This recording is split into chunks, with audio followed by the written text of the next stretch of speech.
El secretario de Gobernación, Miguel Ángel Osorio Chong, urge a los diputados a resolver el conflicto que impide la instalación de la mesa directiva. La Fiscalía de Chihuahua asegura otro rancho al exgobernador César Duarte. Se lo vamos a mostrar. Decenas de Dreamers se instalan en huelga de hambre ante el Congreso de Estados Unidos. Buscan presionar a los legisladores a que aprueben la ley que evite su deportación. Katia, José e Irma mantienen en alerta a Cuba, Islas del Caribe, México y Estados Unidos. De este último, así es como podría destruir con su categoría 5. Cat 5, no shingles remain anywhere nearby. The holes in the roof get so big that the walls of the house start to fall because they're not attached to anything anymore. There won't be any trees up in the neighborhood. That's just catastrophic damage. But again, that's just from the wind.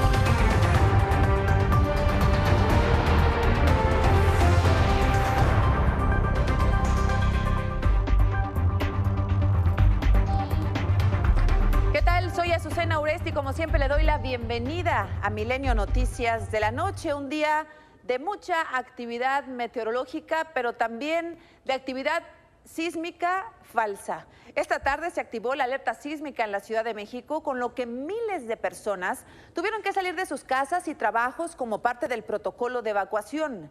El secretario de Gobernación, Miguel Ángel Osorio Chong, dio cuenta de la alerta a través de su cuenta en Twitter. Los helicópteros del Grupo Cóndor emprendieron el sobrevuelo sobre la Ciudad de México. Se suspendió la sesión del Tribunal Electoral del Poder Judicial de la Federación. En fin, se activaron todos los protocolos de seguridad. Pero apenas unos minutos más tarde de que sonara la alerta, la Coordinación Nacional de Protección Civil informó que todo fue una falsa alarma. No hubo sismo y que van a revisar el sistema de alertas.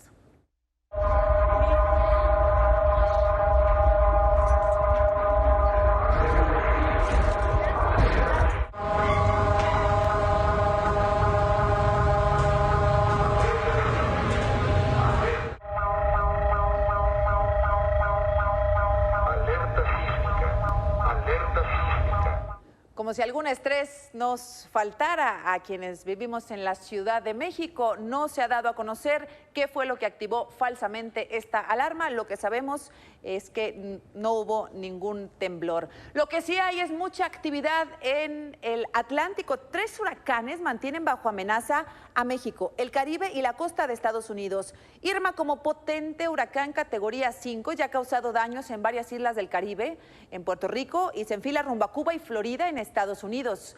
Mientras, este miércoles, José y Katia se convirtieron ya en huracanes categoría 1, uniéndose a Irma, con lo que la cuenca del Atlántico tiene 3 huracanes activos simultáneamente. Para México es Katia la mayor amenaza. Según los más recientes reportes, tocará tierra mañana al norte de Veracruz, por lo que ya hay alerta para más de 1 millón de habitantes desde Tuxpan hasta Laguna Verde. El gobernador Miguel Ángel Yunes informó que el meteoro podría afectar 158 municipios.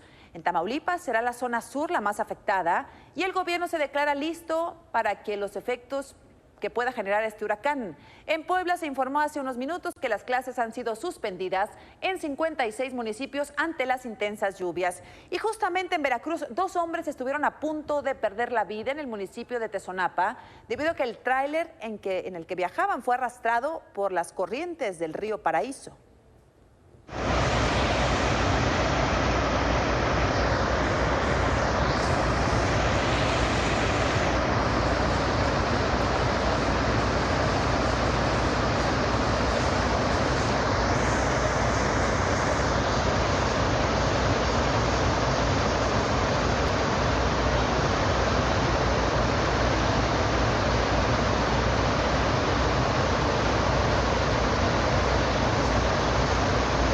Mientras en la Ciudad de México las lluvias han generado a esta hora de la noche un verdadero caos. Al menos 5 delegaciones han sido afectadas por las fuertes lluvias registradas al sur, al oriente y al poniente de la ciudad. Entre las demarcaciones afectadas están Coajimalpa, Gustavo Amadero, Xochimilco y Tlalpan, siendo estas las que más daños y más inundaciones al menos han reportado hasta el momento. El tren ligero dará servicio provisional solo de Tasqueña al Estadio Azteca. La Secretaría de Seguridad Pública capitalina informó que ya inició operativos de apoyo a los afectados.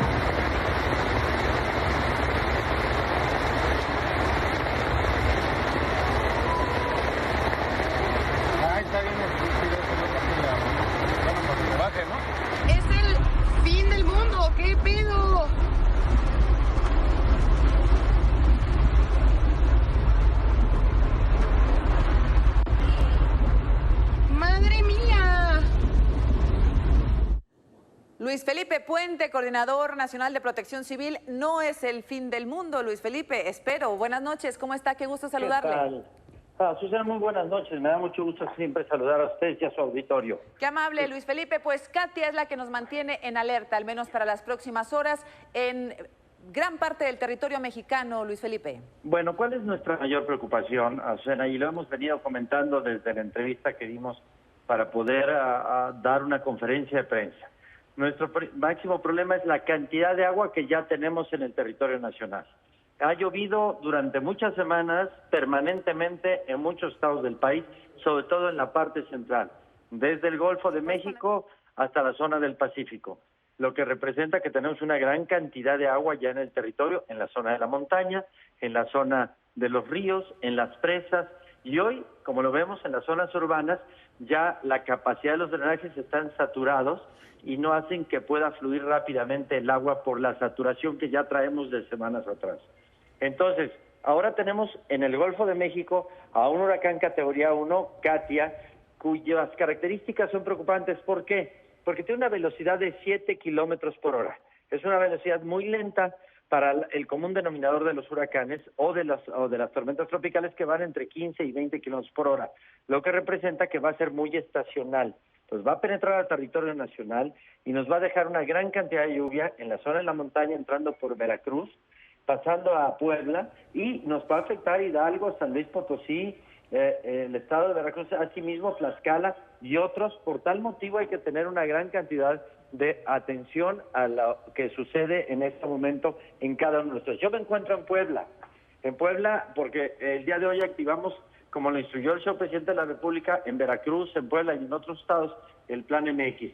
¿Cuál es nuestra mayor preocupación? La montaña de Huauchinango, en la zona de Puebla, donde ya hemos tenido desafortunadamente desgracias, y tenemos que acudir con los titulares de Protección Civil municipal, estatal, con las autoridades federales y obviamente coordinación con el gobierno del estado y las Fuerzas Armadas, a convencer a la gente que lo mejor es no estar en zonas de riesgo y trasladarse a los albergues que ya han sido instalados tanto en el estado de Puebla como en Veracruz, y que de alguna manera la gente ya conoce, porque en el huracán Franklin, recordemos, de hace unas semanas, ya tuvimos la oportunidad de trasladarlos a los albergues y salvaguardaron su vida. Así es, Luis Felipe. Aquí estamos apoyándole con el mapa de las precipitaciones para las próximas horas, y efectivamente, como ya se adelantaba desde hoy por la mañana, el principal foco está en Tamaulipas, Puebla y Veracruz, en donde ya hay instrucciones del gobierno federal y los gobiernos estatales para habilitar albergues y la alerta máxima, pero también volvemos al mismo escenario prácticamente de la semana pasada, tormentas intensas y muy fuertes en casi toda la República. En casi toda la República Mexicana. Por tal motivo, recomendaciones muy puntuales. Primero, las carreteras. Comentaba yo el día de antier que hemos tenido 76 deslaves, que se están incrementando día con día en las carreteras nacionales. Entonces, en la circulación de noche, sobre todo, tener mucha precaución, porque se pueden venir rocas, lodo, árboles en las carreteras nacionales, y atender muy bien a las indicaciones que dé la Policía Federal, inclusive donde están haciendo los cortes. Ajá. Circular más de día, y si se circula de noche por necesidad, llevar una velocidad media, utilizar intermitentes y obviamente llevar de alguna manera mucha tranquilidad para poderse desplazar. Segundo, si se vive en la zona de la montaña o en la zona de ríos de respuesta rápida o cerca de ellos, hay que tener mucha precaución, porque con la lluvia que vamos a tener, la velocidad de los ríos de respuesta rápida va a incrementar muy rápidamente y tendremos que desfogar presas en la mayor parte del territorio nacional. El desfogue de presas representa crecimiento de ríos. Por tal motivo tenemos que estar muy atentos a las indicaciones que nos den los titulares de Protección Civil municipales, que conocen muy bien la historia de sus pueblos, y los titulares de protección estatal en cada caso. Pues estaremos... Sí, dígame, Luis Felipe, dígame. Y la última, si se vive en la zona de laderas, en cuanto veamos una cuarteadura en la casa o en el piso, o veamos que en la zona vegetal se está abriendo la ladera, inmediatamente trasladarse al refugio temporal, porque corremos el riesgo de un deslave en el cual se pueda perder la vida. El 911 habilitado 24 horas, 7 días de la 100%, semana. 100%, y como siempre, gracias a ustedes que nos apoyan permanentemente. Pues gracias, Luis Felipe. Estamos viendo aquí el mapa. Está Katia sobre territorio mexicano. Detrás viene este potentísimo huracán Irma de categoría 5 y detrás José. De ellos dos, al menos por el momento, ¿no nos preocupamos en México? No, definitivamente por el momento su trayectoria va directamente al Caribe primero y después a un territorio en la zona de Florida en los Estados Unidos y un poco más hacia la parte alta. Así es que tendremos mucho cuidado, lo seguiremos monitoreando y en cualquier caso les avisaremos a ustedes. ¿A qué hora se tiene proyectado aproximadamente que Katia toque tierra en Veracruz? Mañana, más o menos a mediodía. A mediodía. Muy bien, pues le agradezco, Luis Felipe, y como siempre, pues le deseo suerte, que les vaya muy bien en su arduo trabajo, este trabajo que se acumula, como sabemos, en el mes de septiembre, mes de muchísimas lluvias y temporada de huracanes. Gracias, Luis Felipe. Muy buenas noches, como siempre, gracias a ustedes por la atención. Gracias, Luis Felipe Puente. Veíamos entonces en las imágenes que tenemos a la Trinidad del Atlántico. Está Katia amenazando al territorio mexicano, está José que viene muy detrás, también como categoría 1, pero está Irma, este huracán peligrosísimo de categoría 1, de categoría 5, que ya ha devastado varias islas a su paso y ha mantenido en alerta máxima a Cuba y a Florida.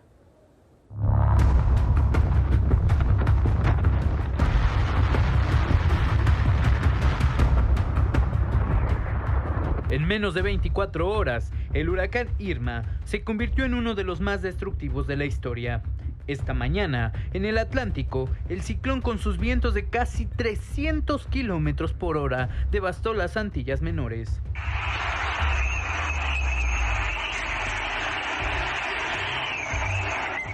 Los primeros en recibir a Irma fueron Antigua y Barbuda, dos islas con 80,000 habitantes. El ojo del huracán, más grande que las dos islas en su conjunto, pasó sobre ellas y arrasó con todo. De acuerdo con los primeros reportes, el 90% de la infraestructura fue destruida.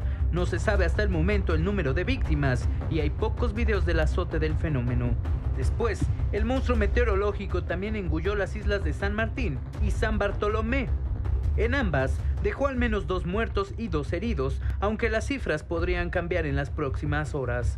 Irma, de un tamaño aproximado al de Francia, después golpeó la isla de Anguilla, causando inundaciones.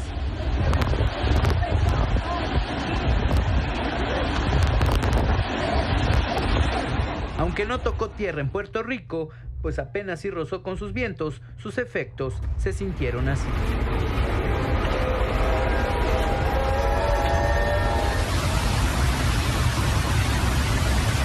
El Centro Nacional de Huracanes de Estados Unidos informó que la trayectoria de Irma ha sido errática y se espera que continúe su paso por Haití, República Dominicana, Bahamas, Cuba y que impacte de lleno en Miami, Florida y después contra Georgia y Carolina del Sur, por lo que la evacuación de los habitantes en estos sitios se ha acelerado. Milenio Noticias.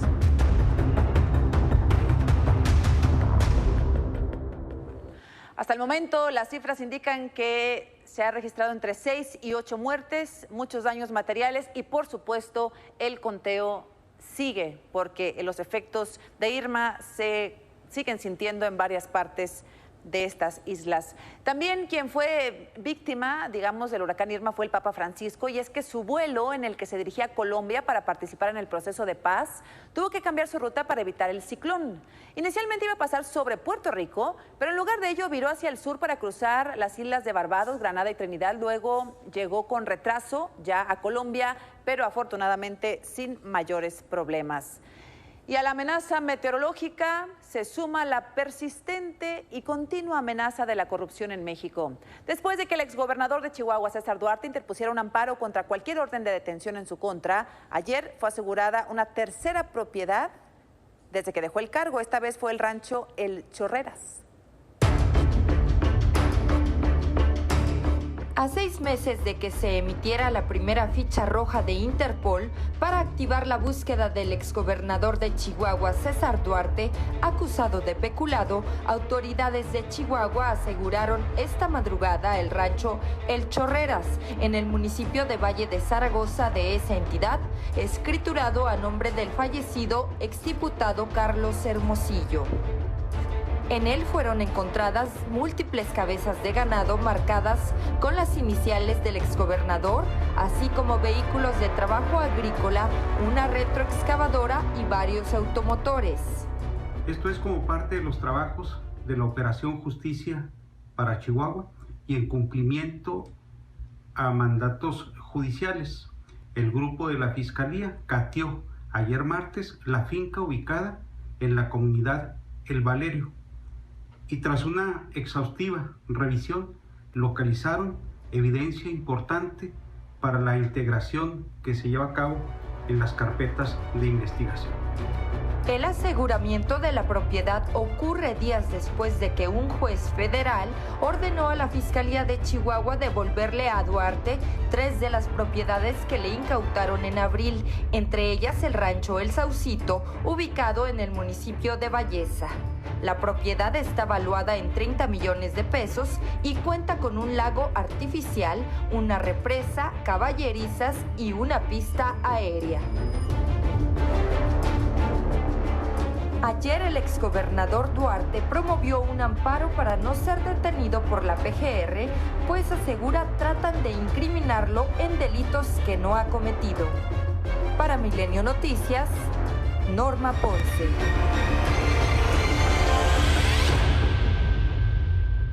Delitos que asegura el exgobernador César Duarte no ha cometido, pero que lo mantienen ilocalizable por parte de las autoridades o periodistas o reporteros o conductores que hemos tratado de entablar comunicación con él.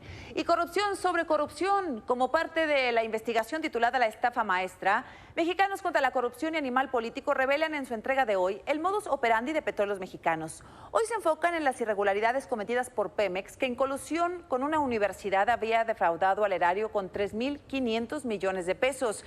Pero la entrega de hoy, los detalles los tiene una de las periodistas que realizó este trabajo, Miriam Castillo, con quien hablamos ya el lunes, y le agradezco que nos vuelva a tomar la comunicación. Miriam, cuéntanos, pues para tener ahora sí estómago de acero, ¿de qué nos enteramos hoy en esta nueva entrega de su investigación? Buenas noches, Miriam. Buenas noches, Azucena, gracias a ti por el espacio. Esta vez la entrega es un poco detallar el esquema que tiene Petróleos Mexicanos, específicamente Pemex Exploración y Producción, que firmó 39 convenios con 6 universidades distintas, y estas universidades se quedaron con una comisión de 634 millones de pesos para realizar algunos trabajos que tenían que ver con algunos estudios y algunas mejoras en las implementaciones o en los sistemas de la paraestatal. Sin embargo, una vez más, el esquema se repite. Las empresas subcontratadas, las empresas que aparentemente prestaron o tenían que haber prestado los servicios, al menos 96 de estas empresas cuentan con algún tipo de irregularidad, incluso algunas llegan a ser fantasmas, y en este caso, en este modelo en específico que tiene que ver con Pemex, la particularidad es que muchas de ellas tienen, las empresas subcontratadas tienen a algún exfuncionario o algún funcionario que estuvo en algún momento dentro del esquema o dentro de los accionistas que estuvieron en las empresas contratadas. Algunos ni siquiera dejaron pasar el tiempo legal que tenía que haberse después de dejar el cargo, pero aún así estas empresas recibieron bastantes contratos, en algunos, te insisto, la cifra fueron cerca de 3.576 millones de pesos firmados en convenios, y estas 96 empresas con algún tipo de irregularidad. Azucena, la información nuevamente en el portal de contralacorrupción.mx y animalpolitico.com. Les agradecemos muchísimo el espacio y la información difundida en tu noticiero. Al contrario, Miriam, pues darnos cuenta de lo que a veces no queremos ver. Ya hemos sido testigos los mexicanos de muchos actos de corrupción, de muchos robos por parte de funcionarios públicos, políticos, hoy exgobernadores, algunos en la cárcel, otros en proceso, otros prófugos. Pero otro de los temas que ha lastimado mucho a la sociedad a raíz de que conocimos este trabajo es que además las universidades que son el lugar en donde se forma a los jóvenes, a las futuras promesas que tendrían que estarlas educando con honestidad y en los principios y en los valores, que son las universidades que también forman parte pues de esta triangulación y de esta estafa, Miriam. Pues forman parte de este esquema que pudimos detectar con la revisión de algunos convenios. Es un esquema, además, te quería comentar también, es un esquema que ya lleva mucho tiempo. El primer contrato, la primera auditoría más bien de la que tenemos registro, se hizo en 2010, todavía en la administración pasada. Y justamente uno de los protagonistas fue Pemex Exploración y Producción. El convenio que se revisó y las subcontrataciones fueron con la Universidad de Nuevo León. Entonces es un esquema que se ha repetido, aparentemente se ha perfeccionado o al menos se ha hecho en muchas más ocasiones. Todavía hasta la fecha se han firmado algunos convenios con universidades, pues, sin que eso necesariamente determine que sea algo ilegal, pero bueno, en algunos casos están bajo la revisión de la Auditoría Superior de la Federación. Pues leemos nuevamente con atención lo que se publica hoy. Ayer leímos lo de Cedesol, el lunes leímos las primeras y las segundas entregas en la semana, así que te agradezco, Miriam, que nos des un adelanto y por supuesto, pues para tenerlo a detalle hay que leerlo en el portal de Animal Político y también, por supuesto, de Mexicanos contra la Corrupción. Gracias por el adelanto, Miriam, y buenas noches. Gracias a ti, Azucena. Muy buenas noches. Gracias, buenas noches. El secretario de Gobernación, Miguel Ángel Osorio Chong, calificó como inadmisible que no se haya instalado la mesa directiva de la Cámara de Diputados y consideró que un tema como el pase automático del procurador a fiscal no puede estar por encima del país. Lo dijo en una conferencia de prensa desde Morelia. Yo espero que se llegue a los acuerdos que se requieren para que la mesa directiva se pueda ya instrumentar, se pueda ya lograr un acuerdo para que la Cámara de Diputados funcione. Y con ello entonces se pueda entregar el paquete económico para el próximo año y con eso los gobernadores puedan tener una Cámara de Diputados, que es la que lo aprueba, a donde puedan dirigirse y puedan gestionar recursos para sus entidades. Por eso es tan delicado lo que está pasando en la Cámara de Diputados, por eso es tan importante que las y los diputados vean que pueden hacerle un daño no solamente a los estados de donde provienen, si es que algunos provienen de alguna de las entidades, sino al país entero. Mientras tanto, ante este llamado del secretario de Gobernación, Miguel Ángel Osorio Chong, que responde, por cierto, a una invitación inexplicable por parte de la Cámara de Diputados, el presidente de la Cámara de Senadores, Ernesto Cordero, dijo que está fuera de lugar que el secretario diga qué hacer al Poder Legislativo y consideró que el Senado se va a tomar el tiempo necesario para discutir el tema del fiscal general y del fiscal anticorrupción. Creo que el secretario de Gobernación entiende muy bien la separación de poderes y me parecería fuera de lugar que el secretario de Gobernación le esté diciendo al Poder Legislativo qué cosa hacer. Entonces, no conozco la declaración que resuelve la noche a la mañana, sería una imprudencia hacerlo. Hay que hacerlo bien, no nos volvamos a equivocar. Por estar a las carreras la vez pasada, cuando se modificó el 102, sucedió lo que sucedió. Hay que hacerlo bien, que la Cámara de Diputados resuelva su problema, resuelvan sus tensiones por allá, y aquí vamos a hacer las cosas como nos gusta hacerlas en el Senado, hay que hacerlo bien. Mientras el expresidente del PRI, Leo Fabio Beltrones, opinó que en el Congreso no pueden existir actos legislativos a capricho y se deben respetar los acuerdos que tomaron todas las fuerzas políticas. Previo a su participación en los 300 líderes de México, aseguró que al país no le conviene designar a un fiscal general en la incertidumbre porque necesita seguridad institucional. Confió en que la política hará lo que corresponde en el tema. Mientras en la Cámara de Diputados, el PRD dice que están muy seguros que mañana habrá una solución porque el PRI se ha comprometido ya a analizar y discutir la iniciativa presidencial para modificar el pase automático del procurador al fiscal. Francisco Martínez Neri confió en que este jueves se logre votar la integración de la mesa directiva. La palabra vale, o inclusive hay diversas expresiones en medios nacionales, impresos, sobre este particular, en medios electrónicos. Esto ayuda muchísimo para que sea valorada esa expresión y desde luego para que el día de mañana, con toda normalidad, así lo espero, se pueda instalar la mesa, se pueda nombrar en principio y se den curso a los acontecimientos, a las actividades que tiene que desarrollar obligadamente. Ya veremos qué pasa mañana, pero mientras tanto el secretario de Hacienda, José Antonio Meade, dice que pues pase lo que pase, él va a entregar el viernes en tiempo y forma la propuesta de paquete económico del 2018, por lo que espera que se haga en un entorno favorable en el Congreso. El paquete económico habrá no solamente presentarse, sino de analizarse y aprobarse en tiempo, en forma, y de manera tal que contribuya a dar certeza alrededor de la economía mexicana. Buscaremos cumplir lo que se anticipó desde el 2013, esto es que tengamos requerimientos financieros del sector público, un déficit de 2,5%. Eso junto con la dinámica de ingresos nos va a dar el techo de gasto, y dentro del techo de gasto acomodando las presiones, sobre todo de pensiones y algunas otras. Pues son muchos temas que se han visto afectados, pero que todos se conectan con el asunto del pase automático del fiscal, del procurador general al primer fiscal general en México. En este contexto, hoy se recibió una nueva propuesta para el tema de la elección del fiscal. Organizaciones civiles agrupadas en el colectivo Vamos por Más y por una fiscalía que sirva entregaron al Senado una iniciativa para modificar el artículo 102 y eliminar este pase automático. Piden que se conforme una comisión propuesta por la ciudadanía y aprobada por el Senado para elegir al nuevo titular de la fiscalía. Lo digo categóricamente, bajo ninguna circunstancia vamos a aceptar un pase automático.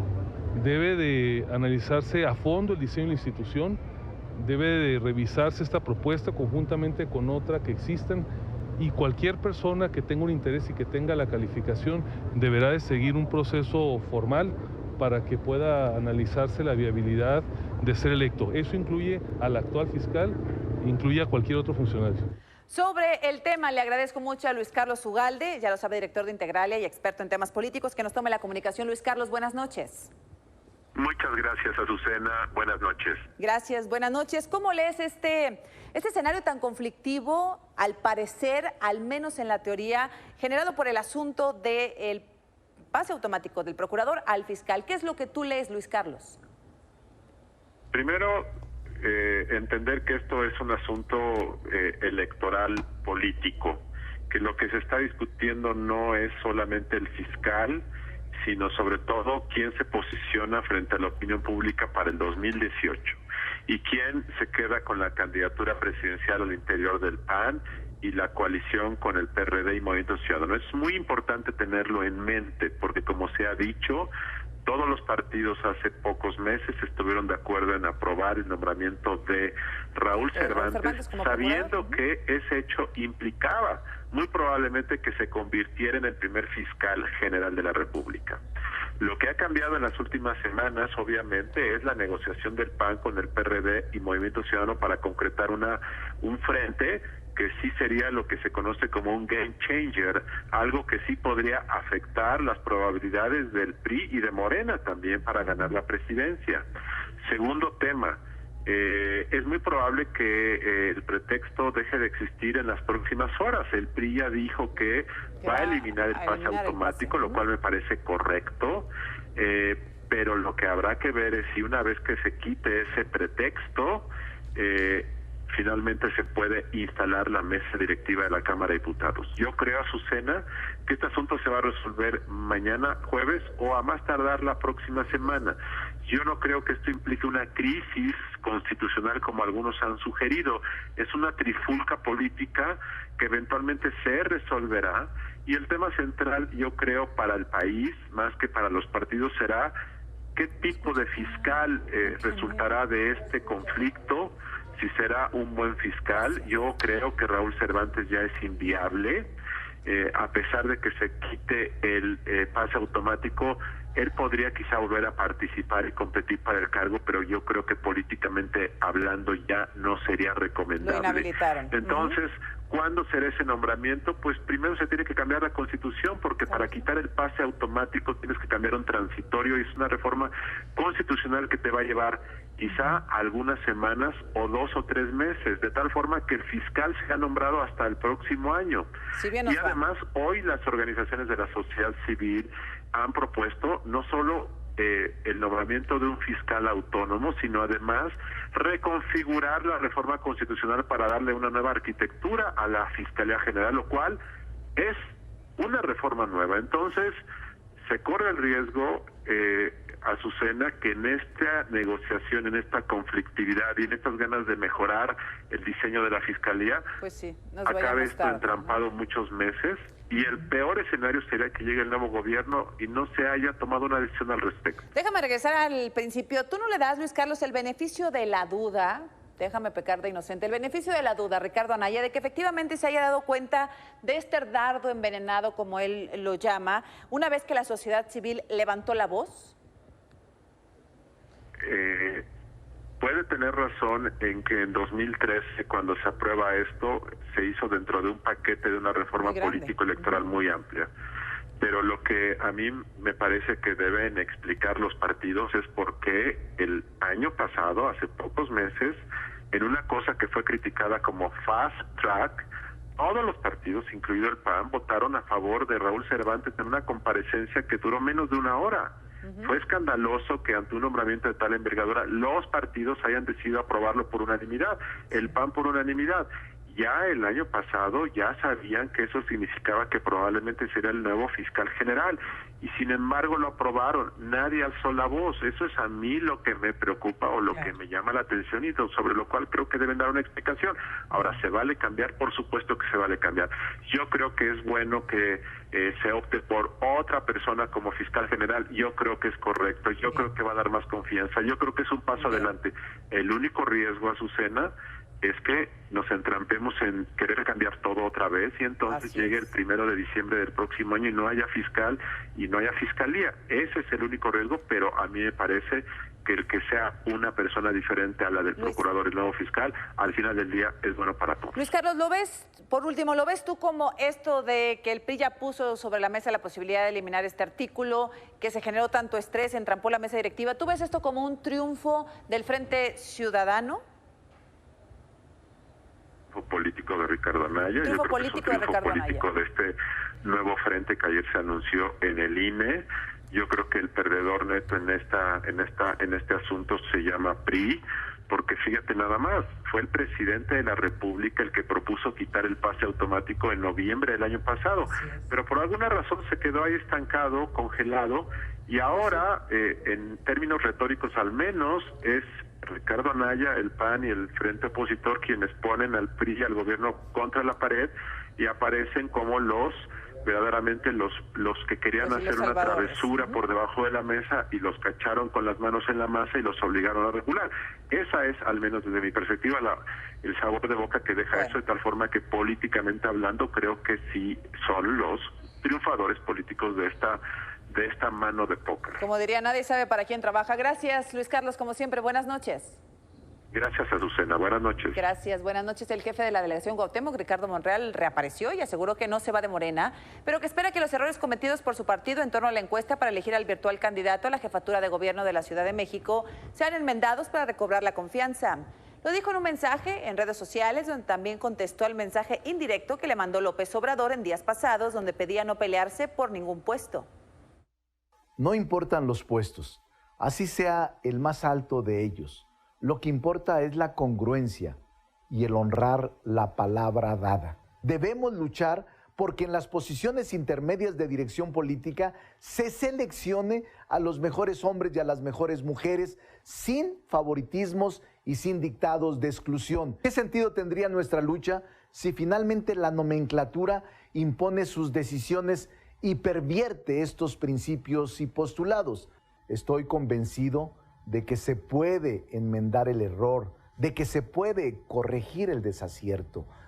Hoy el dólar en ventanillas de algunos bancos se ubicó en 18 pesos con 29 centavos. A nivel interbancario se colocó en 17 pesos con 79 centavos. Es momento de ir a un corte, pero antes, pues es la temporada de informes de gobierno. Este miércoles es el turno del gobernador del Estado de México, Erubiel Ávila, quien hace unos momentos dio este mensaje. Al inicio de esta gestión, teníamos una meta seccional de lograr 1.800 kilómetros de caminos rehabilitados y reconstruidos. 6 años después, no solo alcanzamos la meta, sino que llegamos a un total de 2.340 kilómetros, que, sumado a las carreteras y vialidades construidas y modernizadas, nos da un total de 7.000 kilómetros de nuevas vías y en mejores condiciones. Con todo esto, el Estado de México se consolidó como el Estado mejor comunicado de todo el país. Estos son logros de todos y cada uno de los mexiquenses. El Estado de México no se reinventa cada 6 años. Lo que hoy tenemos es fruto del trabajo de muchas generaciones que soñaron con lograr un Estado fuerte y con todas las condiciones que permitan a los mexiquenses avanzar. Al regresar del corte hay más información. Decenas de Dreamers se instalan en huelga de hambre frente al Congreso de Estados Unidos para presionarlos y que se emita una ley que los proteja.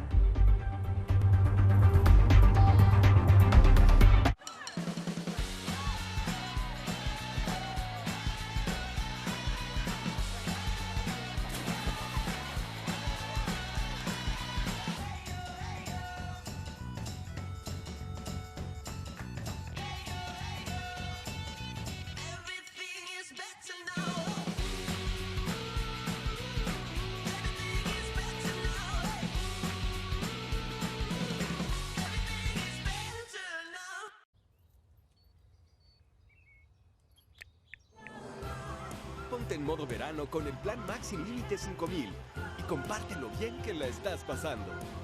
Con 5000 megas y redes sociales sin límite por 499 pesos al mes. Telcel, la mejor red con la mayor cobertura.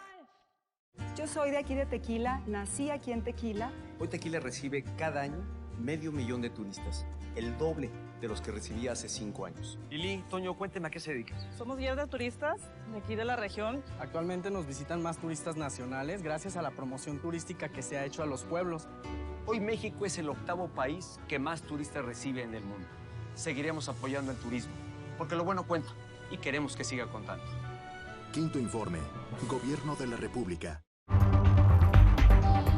Continuamos en Milenio Noticias de la Noche. La cancelación del programa DACA, que protegía a los jóvenes migrantes de una deportación, sigue provocando reacciones. Hoy el secretario de Relaciones Exteriores, Luis Videgaray, descartó que la derogación del programa sea un mecanismo de presión en la renegociación del TLC. Mientras en Estados Unidos, fiscales de 16 estados han presentado una demanda contra el gobierno de Trump y su decisión de eliminar este programa, argumentando que tiene principios discriminatorios y viola el debido proceso. Agregaron que esta decisión también dañará la economía y las instituciones de sus estados. Las entidades que encabezan esta demanda son Nueva York, Washington y Massachusetts. California y Texas, los estados con más Dreamers, no se han manifestado al respecto. Al mismo tiempo, como parte de la resistencia, 30 jóvenes, 30 soñadores han iniciado una huelga de hambre que durará casi una semana frente al Congreso de Estados Unidos y la Casa Blanca para exigir que se realice cuanto antes una legislación que impida la deportación de miles de ellos, centenares de miles de ellos, tal como lo anunció ayer el presidente Donald Trump. Ayer hablábamos sobre el drama que significa la suspensión de este programa, que afectaría casi 800,000 jóvenes, de los cuales además 3/4 partes son mexicanos. De estos 800,000 hay 622,170 Dreamers de origen mexicano, lo que pone el drama definitivamente en México, el drama de esta suspensión. En segundo lugar, muy lejano, están los salvadoreños con 30,000, los guatemaltecos con poco más de 19,000, seguidos por los hondureños con 18,000 y los peruanos con poco más de 10,000 Dreamers. Los estados donde hay un mayor número de soñadores son California con poco más de 200,000, Texas, que no se ha manifestado tampoco, con 110,000, y Nueva York, que ya entabló una demanda con 53,000 Dreamers. Por ello, el drama es tan grande en nuestro país al representar el 85% de los jóvenes que están amenazados por el gobierno de Donald Trump. Mientras la Secretaría de Educación instaló 11 módulos informativos en la frontera con Estados Unidos y en el aeropuerto de la Ciudad de México para dar asesoría a los Dreamers y a sus familiares. En ellos dará datos sobre sus alternativas para regresar a la escuela en México o buscar algún empleo. La dependencia llamó a los jóvenes a concursar para plazas de maestros de inglés en las escuelas normales. Quienes no parecen tan entusiastas son, por ejemplo, el rector de la UNAM, Enrique Graue, y la organización Mexicanos Primero, quienes coincidieron en que no estamos listos para la llegada masiva de estos muchachos. Al regresar, Fernando Santillanes.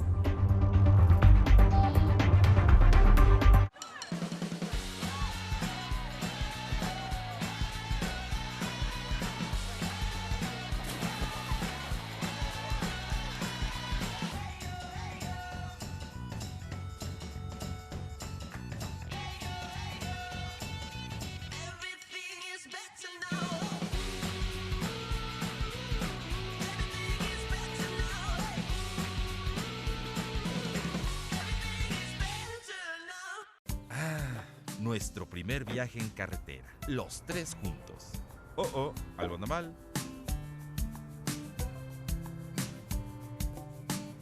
Mapfre, contigo. Siempre que me necesites a tu lado voy. Contacta a tu agente de seguros de confianza.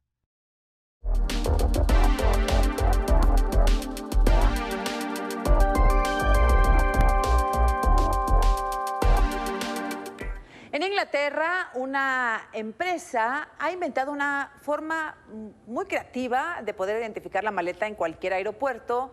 Cuando viajas, Fernando Santillanes, cuéntanos de qué se trata. Buenas noches. Hola Susana, me da mucho gusto saludarte.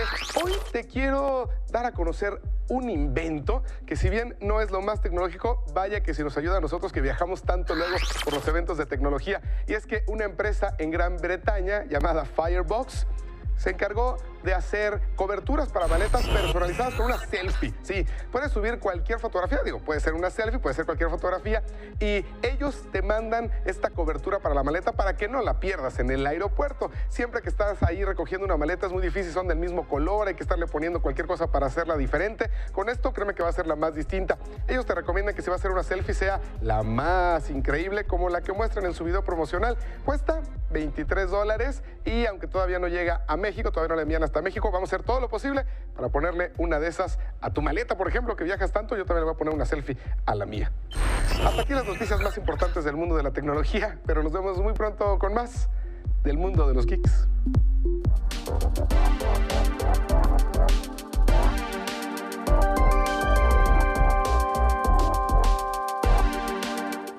Se queda ahora con Carlos Marín y el asalto a La Razón. Así la historia de este miércoles 6 de septiembre. Gracias como siempre por su atención. Buenas noches y hasta mañana.